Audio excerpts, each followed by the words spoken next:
Hi everyone, I'm Jeremy Reeves, head blender of Cornell and Diehl Pipe Tobacco Company, and today I wanted to talk to you all about something that is sort of an interesting topic, I think.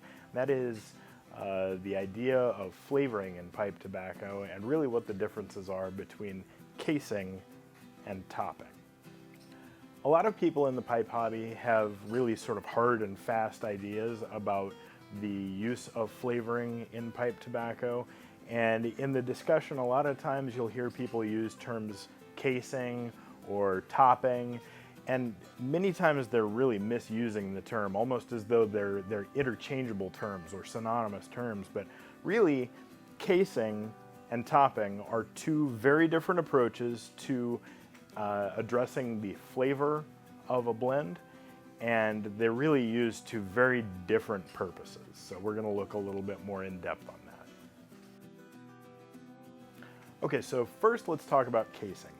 Casing is added at the beginning of a blend process, and it is basically a way of making adjustment to the flavor of a leaf or a blend, adjusting chemistry, making minor adjustments to the smoothness or the body or the overall mouthfeel of a blend.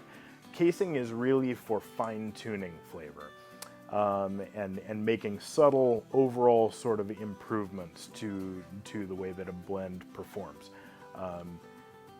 Casing ingredients tend to be sort of neutral and sweet.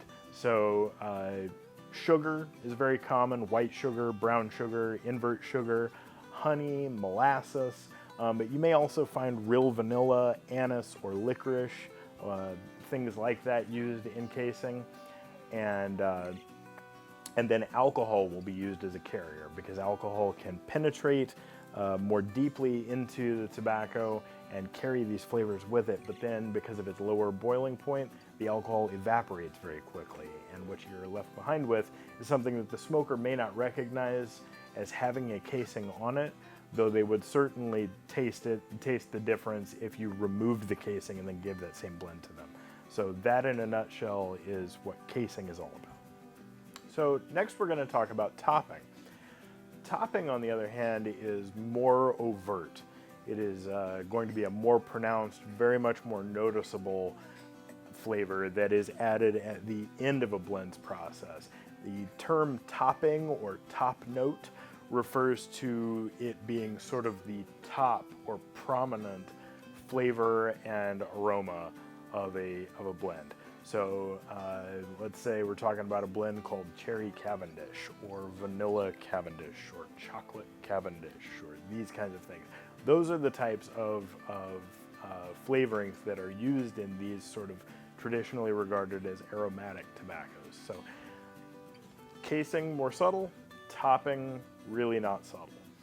To better illustrate the differences between casing and topping, I want to suggest some products that you might go out and try, and I'm going to start by suggesting something that has no casing, and then suggest a similar product that does have a casing. So Virginia Flake, for example, an uncased Virginia Flake.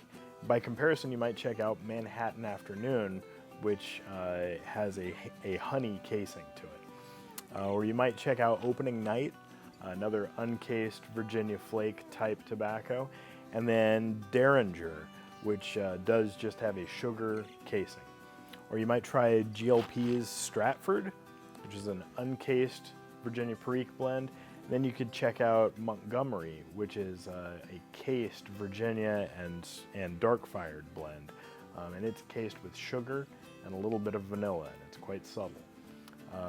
Burley Flake number 2 would be a Burley Flake with no casing or topping. And then you could try Burley Flake number 5, which is a Burley Flake that has a casing of rum and anise and maple. And then for the topped blends, I would suggest Autumn Evening, Nutty Irishman, and King Cake. So this should kind of help to illustrate better what it's like smoking tobacco with no casing, with a casing, or with a topping. I hope that I've added something new to the conversation. I hope that it inspires more conversation. I can't wait to see the comments below. And I hope you guys have all enjoyed this. Thanks very much and have a good one.